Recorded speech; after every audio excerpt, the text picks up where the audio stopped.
Trevor Noah joins us now. Good morning, Trevor. Good morning. How you doing? I'm good. We're so excited to have you. It's an honor to be here. Thank you so much. Well, you have a couple. But first of all, you're at the Hollywood Bowl out here in LA, May 11th, which is very exciting. And then we'll talk about what now with Trevor Noah. First of all, just how are you feeling watching this whole circus going on in New York this week?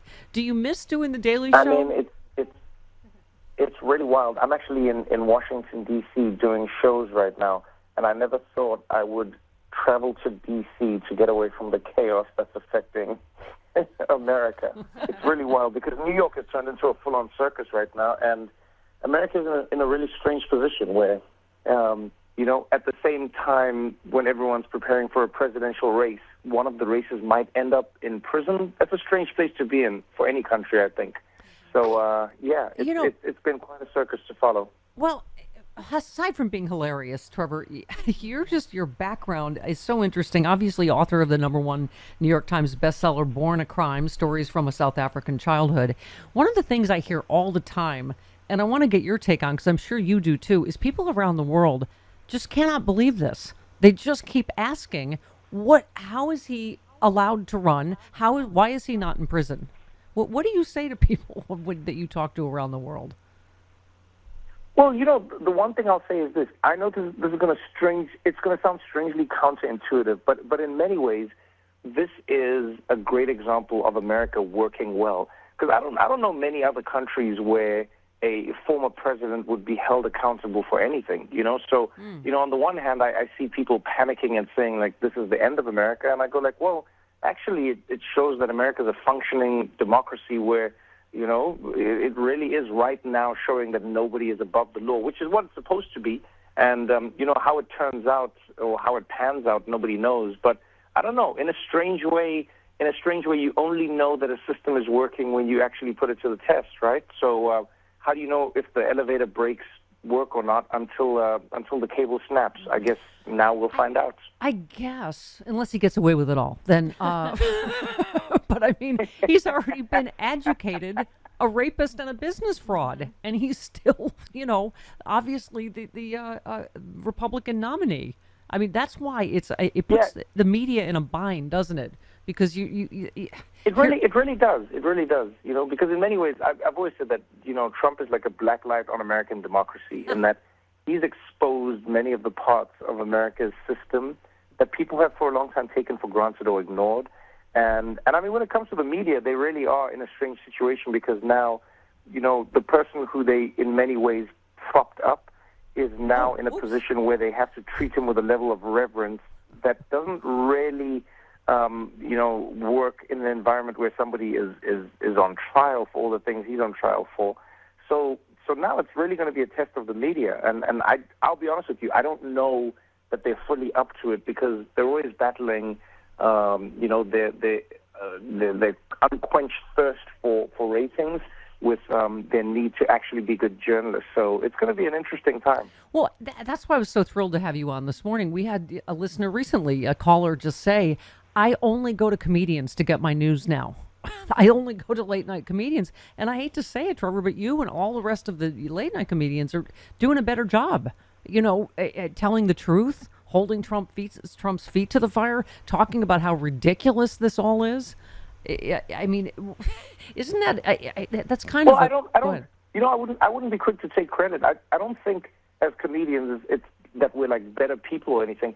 I think it's because we've been hamstrung by the fact that comedy requires truth. Good comedy requires truth, and and what that's meant is, it's a lot of the comedians who are looking at the truth of these situations and commenting on them, and so I think the situation that America's media or the news has been in is that they've created this false idea that being a fair journalist is being a journalist who says the same amount of things about both sides of an equation. And I mean, even that part of it alone is strange. America is one of the few countries where every issue is divided into two sides, when I think there are far more layers and far more spectrums to any political issue than we give it credit for. So I don't think the system is designed for much honesty or much objectivity. But comedy has always been about the truth. It's just about people telling the truth, and if you're not telling the truth, the audience doesn't laugh. So